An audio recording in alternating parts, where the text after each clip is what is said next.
Hi, and welcome. You're listening to the X22 Report. My name is Dave, and this is episode 1082B, and today's date is September 22nd, 2016, and the title of the episode is Russia Just Told the United Nations Security Council that Washington's coordination with terrorists needs to be investigated.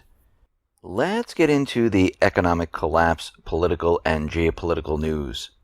Now, we are seeing the U.S. government central bankers. They are pushing their agenda. This is the second night in Charlotte where we're having riots. We see the National Guard was called in. They're in a state of emergency. And we have to remember, yes, there are people that are going to protest. Those people do it peacefully. They're trying to send a message. Then we have those people that are called agent provocateurs.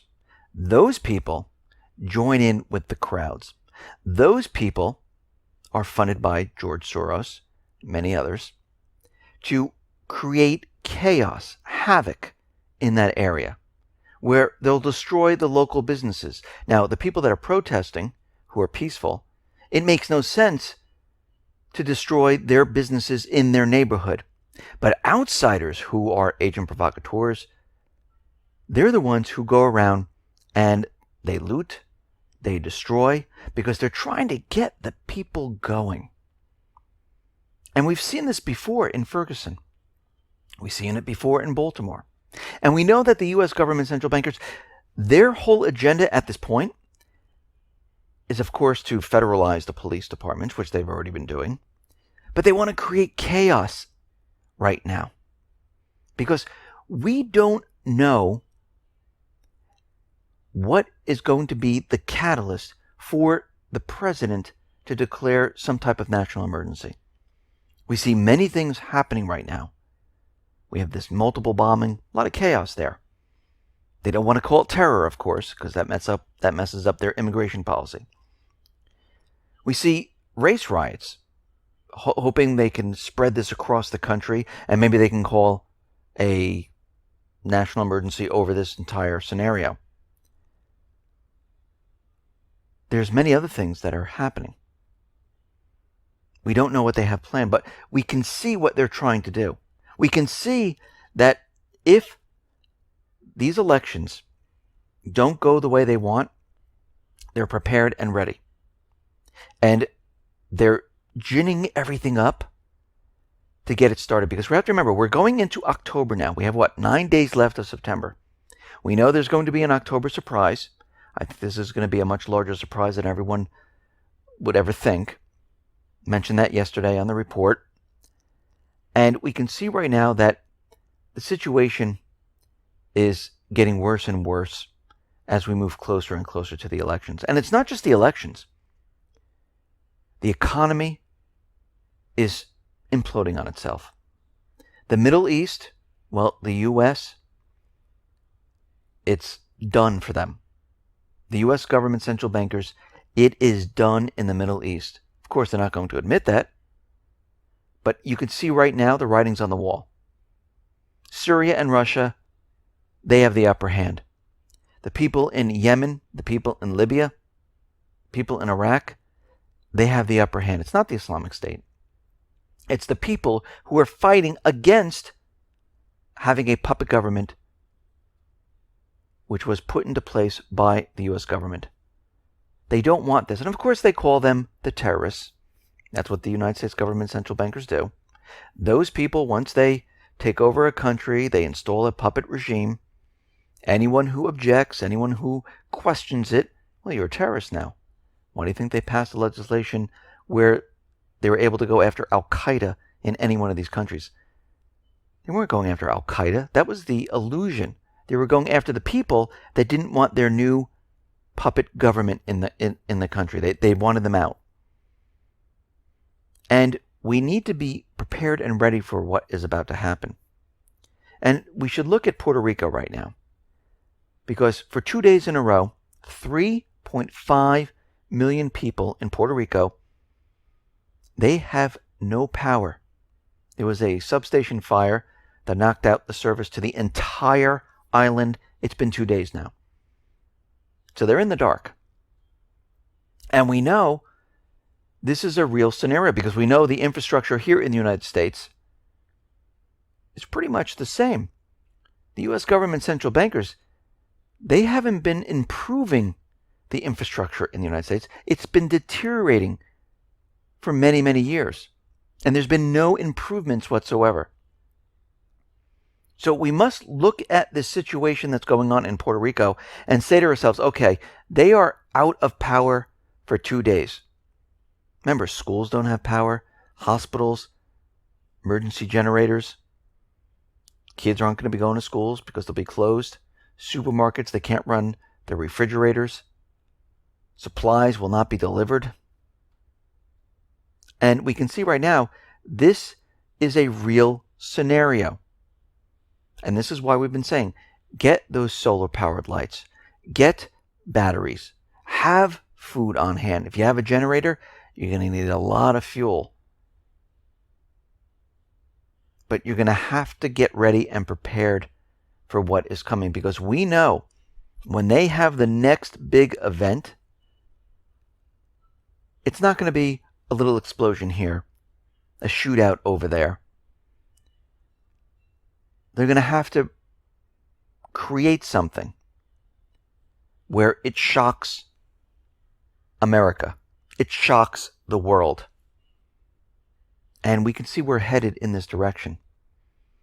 Because the United States government central bankers, they're going to have no choice. We need to look at not what they say, but their actions. What do they know how to do? They know how to put the fear into people. They know how to scare people with theatrics and propaganda. This is what we've been watching. It's like off of a movie set. And this is the only thing they know how to do. They're not going to go and tell the people the truth. They're not going to go out and say, listen, hey, the economy's not doing well. We're sorry. We lied to you. We lied to you in 2008, 2001, 1929, 1971. Actually, we lied when we signed the bill to have the central bank come into power in 1913. We lied about everything. They're not going to do that. They'll continually lie to the people, and they'll have to do one better. And the one better is to bring the system down. It's to put the fear into people, to convince them that another country or group has just attacked us. And we can see this is a possibility, a real possibility, that this is going to happen very soon. Because we can already see there's an entire island of people, 3 million or so people, that have no power down there. Now, will they knock out the entire country? That'd be ridiculous because they couldn't get their message out. The message of fear. So they might do it in pockets. They tested it with the Eastern Seaboard back in 2003, where they knocked out the power there. They wanted to see how people reacted, because everything they do is a test. They want to see the reaction of the people, because they gauge on how they can control you. Now, we know Congress, they put out a bill which will allow families to sue Saudi Arabia over 9/11. And what's very interesting is that the Saudi Arabia Crown Prince, he was speaking to the United Nations General Assembly, and he says he's puzzled by the bill that is out there allowing people to sue Saudi Arabia, because Saudi Arabia is suffering from terrorism long before 9/11. And then he also said, well, maybe it was an Israeli plot. The Mossad must have done this. And we know from everything that we looked at with 9/11, and it's all over the internet, James Corbett has looked at it and many others, and we can see that, first of all, it was an inside job. We know the Mossad was part of it. And we know that the entire false flag was created to put fear in people, to take away the people's rights, to bring people to war, to allow the government to have more power, to allow them to go wherever they wanted without people questioning. And we can see they're about to do it again. And this time, it's going to be much bigger. It's going to be horrific. People are going to be running scared. They're not going to know what to do. The government is going to put the fear into people. And this is why I've been saying you need to be prepared. This is not to scare you. Because if there was a hurricane headed our way and you see it off the coast on the horizon, and I told you, get prepared, here it comes. You see it? Dark clouds, wind. Get your food, get your supplies, get your batteries, get your solar-powered lights, get a weapon, have cash on hand. You would say, oh, okay, he's telling us to get prepared because I see the storm. Well, the storm is approaching. And it's picking up speed. And I'm telling you to get prepared for what is coming. Now, we know that the United States government central bankers, they've been provoking North Korea. We even talked about regime change in North Korea. And we can see already that they're trying to push North Korea into doing something. They want them to do something. This way they can say, oh, we're in war with North Korea now. And General Raymond Thomas, who heads the U.S. Special Operations Command, said that a regime collapse in North Korea is the worst case scenario. Now, we know the United States government central bankers, they were planning, and we mentioned this a couple of reports ago, a regime change in North Korea. And I can see what they're trying to do right now. It looks like they're planning some type of coup d'etat in North Korea. And if it doesn't go the way they want, or if it does go the way they want, they're going to talk about these nuclear weapons that North Korea has, that they can't find one of them. Because what they were saying is that in the event of the implosion of the region, we would have loose nuke dilemma on an industrial scale. And we can see right now that they might set up a false flag to make it look like North Korea maybe fired a nuclear weapon and maybe hit South Korea or another country. So we can already see that they have plans in the works to start this war, one way or another. In Ukraine, we see the people in the southeastern area in Donbass, they're losing patience. Now, they discussed on September 15th a ceasefire, a gesture of goodwill, and Kiev is continually shelling the area. And the Donbass commander said, listen, if this continues, there's going to be no ceasefire. And Kiev and the United States, they don't want a ceasefire. How do we know this? Well, the U.S. is in there training the military. There's advisors now in Ukraine. We've been giving them non-lethal weapons. Ashton Carter is saying that lethal weapons is still on the table. And then we hear that the U.S. House of Representatives, well, they back legislation that calls for supplying Ukraine with lethal weaponry in its fight against Russia. And the bill passed with no problem on a voice vote on September 21st. So we already see that the United States government central bankers, they're going to be bringing in lethal weapons into Ukraine. They're pushing the agenda. They're getting ready for an all-out war. Now, out in Iraq, the United States, they're continually bringing in more troops into this area. The United States said they're going to be sending 500 more servicemen out there. And we have to remember, because the corporate media is always out there saying, and the United States government central bankers, we only have, 45 or 4,900 permanent troops out in Iraq, according to the agreement with the Iraqi government. Well, they never mention the temporary soldiers with no expiration date, because under the contract with Iraq, they can only have like 4,500, 4,900 servicemen. But temporary servicemen who are in Iraq, well, those numbers are around 5,000, 6,000 already, maybe even more than that. And they don't count them because they say they're temporary. but we have no expiration date for them. But they're not counted in the total. We see the Turkish army, as we mentioned yesterday, they're trying to get their cross-border bill passed so they can extend it and extend their stay in Syria. And it just so happens, as they were voting on this, missiles, rockets, were fired from Syria into Turkey. Well, we know how this is done.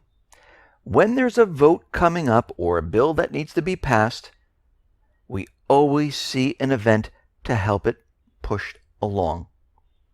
They always do this, and we can see right now this is exactly what it's for, because they want this passed and they want the extension, so they have to make it look like they're being attacked. It just so happened to be happening at the same exact time. Coincidence? I think not. We see the U.S.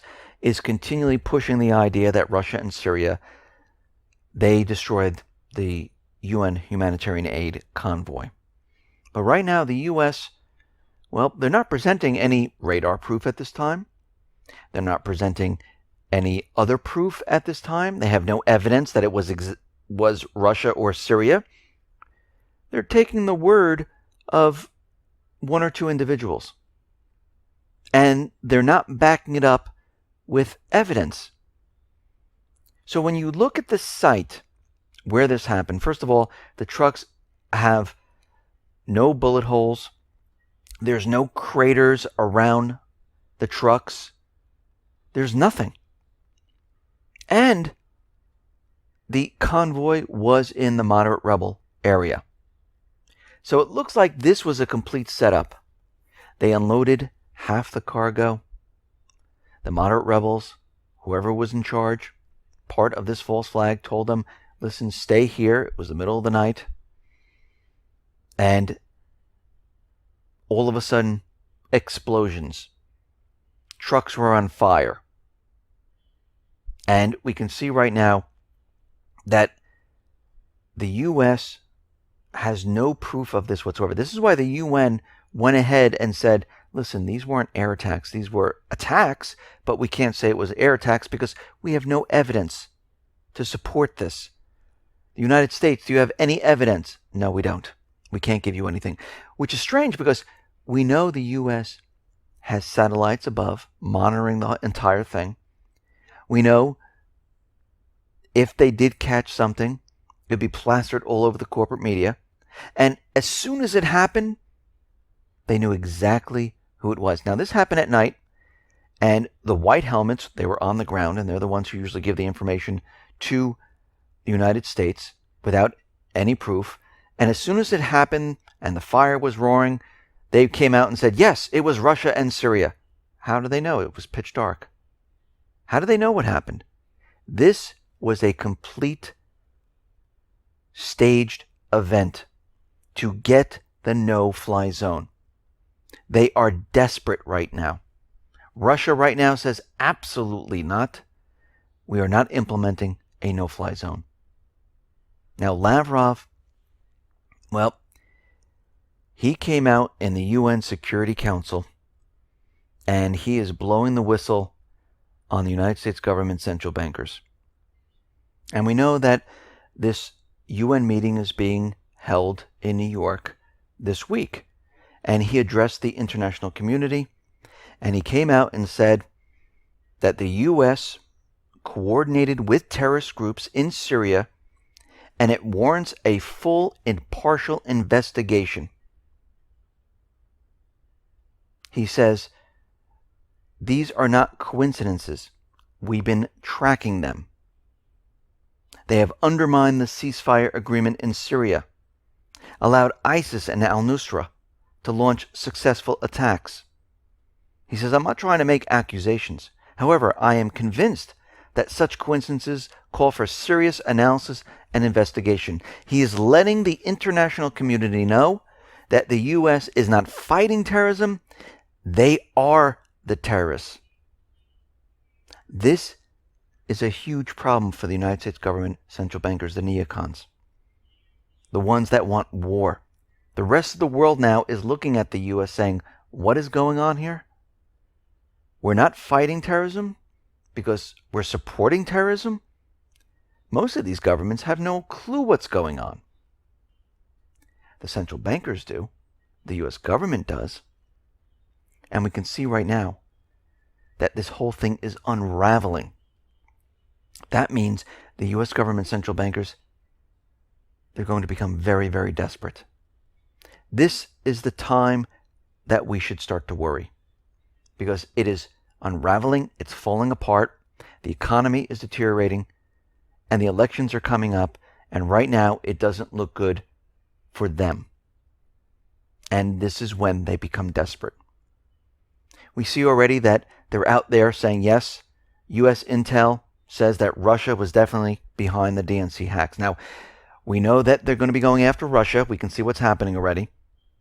With all this Russian aggression, Russia's in Syria, Russia's causing all these problems. And of course, you know it's very difficult to track a cyber attack, especially an hour after it happens. We know it's impossible, especially a state actor. We know that Yahoo was attacked, and it looks like 200 million Yahoo users, their information, it was hacked. And we can already see the corporate media saying it must have been Russia.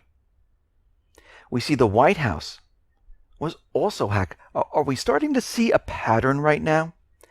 Are we starting to see what the U.S. is trying to do? We have riots in North Carolina, in Charlotte. We have bombings going off. We have cyber attacks being blamed on Russia. So it looks like they're getting prepared and ready to pull all of this together to create the chaos they need in October. And this doesn't mean they're not going to do something else. This means they're getting ready to escalate this. The next false flag, the big one, is right around the corner. Listen, everyone, thanks a lot for listening. Be well, be safe, and especially be prepared. Thanks a lot.